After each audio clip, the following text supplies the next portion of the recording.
Hello à tous.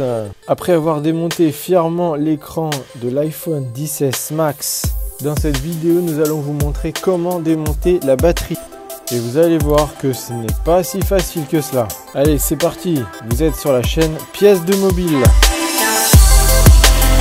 Juste pour info, on vous précise que vous ne pouvez pas démonter la batterie si vous n'avez pas encore démonté l'écran.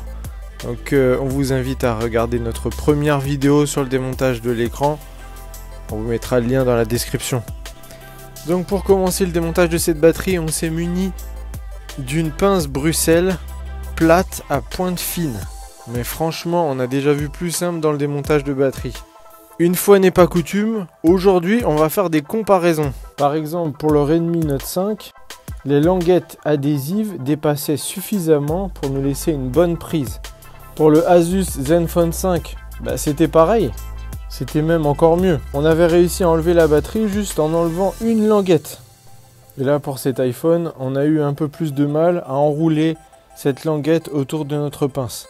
Quoi qu'il en soit, le technicien y est arrivé. Dans les réparations, il y a toujours des imprévus. Et oui, la languette a cédé. Mais on n'a pas dit notre dernier mot. On peut toujours essayer de reprendre un peu la languette.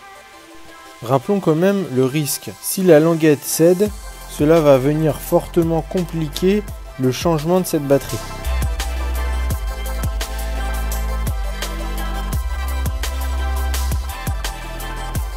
Décidément, celle-ci est coriace. Après plusieurs tentatives, c'est toujours le même résultat. Je pense que maintenant il faut changer de côté. Je crois que là, on a enlevé tout ce qu'on pouvait. Au moment de changer de côté, on se rend compte que ça a l'air encore plus compliqué pour prendre cette languette. On ne peut pas se permettre de prendre le risque de foirer une autre languette. Sinon, on risque d'endommager la batterie en l'enlevant. Et même si votre batterie ne tient plus la charge, elle est potentiellement dangereuse si vous l'endommagez. Donc, on va devoir enlever les éléments autour pour pouvoir avoir une bonne prise sur les languettes autocollantes. Donc, il nous faudra enlever ce petit élément. Ensuite, cette longue pièce métallique. Pour venir ensuite enlever le vibreur et le haut-parleur. Pour cette étape, vous aurez besoin d'un tournevis cruciforme en jaune et d'un tournevis Tri-Wing représenté en rouge sur notre vidéo. Allez, c'est parti. On commence avec deux vis cruciformes au niveau du vibreur.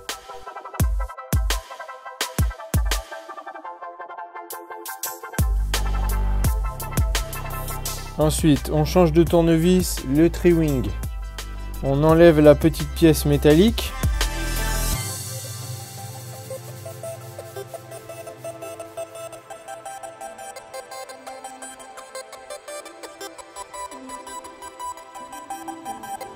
On déconnecte la nappe. Et la surprise, il vous faudra un autre tournevis pour démonter la vis représentée en vert sur notre vidéo. C'est la forme cruciforme mais spéciale de chez Apple. Donc on dévisse.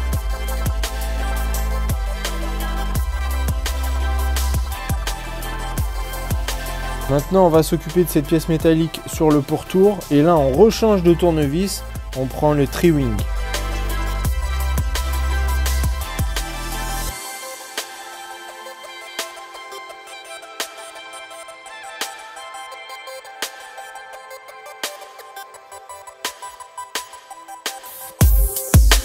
Ah, on avait oublié une vis. Mémorisez bien l'emplacement de toutes ces vis parce qu'elles sont toutes différentes. Enfin, pratiquement. Là encore, vous aurez besoin d'utiliser un tournevis cruciforme mais spécial iPhone. Maintenant, vous pouvez utiliser un tournevis cruciforme normal. Vous pouvez enlever le module, mais le haut-parleur est collé par un léger adhésif au bas de l'appareil. Donc aucun souci, mais soyez avertis.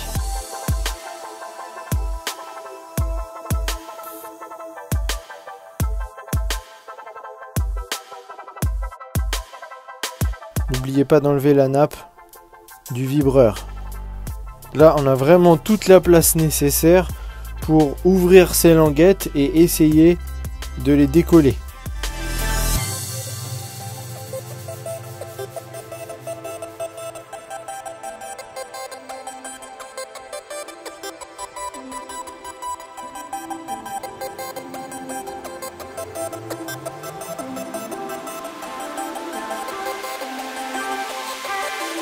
La première languette s'est enlevée facilement.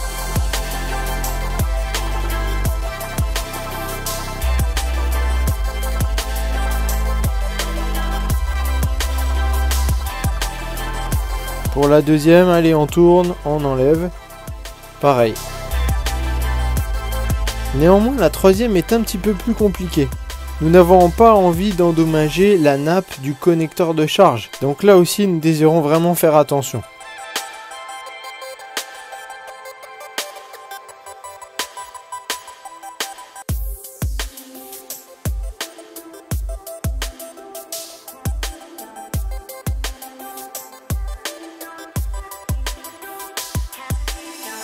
Tout s'est bien passé de ce côté, toutes les languettes ont été enlevées, mais rappelez-vous que la batterie est encore collée en partie sur le haut de l'appareil. C'est la raison pour laquelle nous décidons d'utiliser notre spatule pour venir soulever notre batterie. Alors c'est bien, nous avons réussi à enlever notre batterie, mais notre méthode n'est vraiment pas à imiter. En effet, en dessous de la batterie se trouve la nappe induction, mais aussi la nappe qui relie les touches du volume haut et bas. En fait, avec cette méthode, nous aurions pu tout simplement sectionner cette nappe. Donc, on retient, ce n'est pas la bonne méthode. Ne jamais passer en dessous la batterie si on ne sait pas ce qui se cache derrière. On a eu chaud sur ce coup-là. En fait, Apple n'a pas mis une batterie, mais deux dans ce téléphone. À la différence de l'iPhone XS. On aurait préféré que ça soit comme ça chez son grand frère. Bref, maintenant, on va devoir recoller la batterie. Pour cela, nous avons utilisé les adhésifs de la batterie de l'iPhone X disponibles sur le site piècesdemobile.com. Nous avons simplement coupé l'adhésif au milieu parce que la batterie du 10S Max est plus grande que la batterie du 10 ou du 10S. Mais il n'y a pas de grande différence, ce sont les mêmes adhésifs.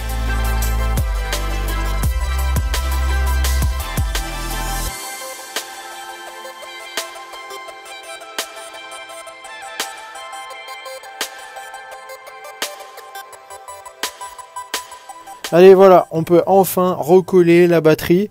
Et là, je pense que c'est l'étape la plus simple dans cette vidéo. Merci d'avoir visionné cette vidéo. N'hésitez pas à nous laisser vos commentaires, vos remarques dans les observations pour nous aider à nous améliorer. N'hésitez pas à vous abonner à notre chaîne parce qu'on a encore plein de choses à vous montrer concernant la réparation et le démontage des téléphones portables. Allez, à bientôt sur la chaîne Pièces de Mobile.